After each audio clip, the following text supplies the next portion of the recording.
एक समय की बात है। एक गांव में एक किसान रहता था जिसका नाम हरिया था। हरिया की आर्थिक स्थिति बहुत खराब थी और उस साल हरिया की फसल पर्याप्त मात्रा में पानी न मिलने की वजह से खराब हो गई थी। हरिया परेशान हो जाता है और मदद मांगने के लिए एक सेठ के पास जाता है। सेठ जी, मेरी फसल इस बार बुरी तरह से खराब हो गई है। कृपया मुझे कुछ पैसे उधार दे दीजिए। सेठ थोड़ा घमंडी रहता है और हरिया से कहता है, मैं तुम्हें पैसे उधार दूंगा तो वापस कब लौटाओगे? हरिया कहता है, सेठ जी, अगली बार मेरा फसल अच्छी हो जाए तो लौटा दूंगा। सेठ कहता है, मैं तुम्हें पैसे नहीं दूंगा क्योंकि मैं तुम्हारे फसल आने तक इंतजार नहीं कर सकता। हरिया फिर कहता है, सेठ जी, ठीक है, आप मुझे पैसे मत दीजिए, पर अपने यहाँ कोई काम तो दीजिए। सेठ मन ही मन सोचता है कि मुझे मेरे खेत में काम करने के लिए मजदूर तो चाहिए ही, क्यों न इसे ही रख लूं। सेठ कहता है, ठीक है, मैं तुम्हें अपने खेत में काम दे रहा हूँ, दिन के 200 रुपए दूंगा।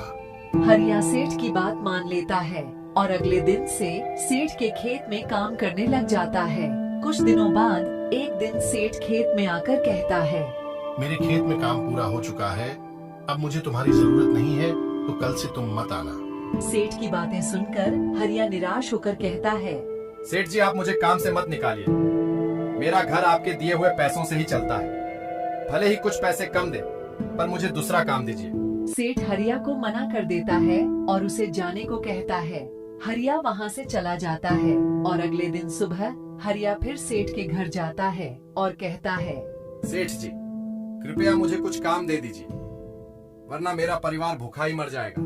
मैंने तुमसे पहले ही कहा है कि अभी मेरे पास कोई काम नहीं है, चले जाओ यहाँ से।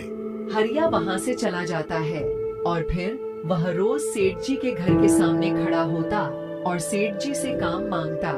सेठ जी हरिया से परेशान हो जाता है और सोचता है, मुझे कुछ दिनों के लिए घर से बाहर जाना पड़ेगा।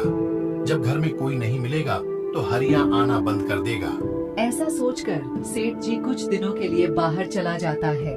कुछ दिनों बाद जब सेठ जी वापस आता है और पड़ोसी से जानकारी लेता है कि हरिया आया था या नहीं, तो पड़ोसी कहता है, अरे सेठ जी, आपके जाने के 2 दिन बाद 2 चोर आपके घर में चोरी करने आए थे। वह तो भला हो हरिया का, जिसने उन चोरों का सामना किया और भगा दिया, लेकिन बेचारा खुद घायल हो गया। पड़ोसी की बात सुनकर सेठ आश्चर्य में पड़ जाता है और तुरंत हरिया के घर जाता है। सेठ हरिया से कहता है, हरिया, तुम्हारा बहुत बहुत धन्यवाद।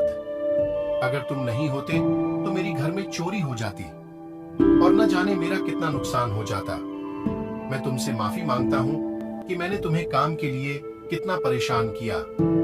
मैं तुमसे आग्रह करता हूँ कि तुम मेरे घर काम पर कल से आ जाना। इस कहानी से हमें ये शिक्षा मिलती है कि हमें सभी के साथ अच्छा व्यवहार करना चाहिए, क्योंकि पता नहीं हमारे बुरे समय में कब कौन हमारे काम आ जाए।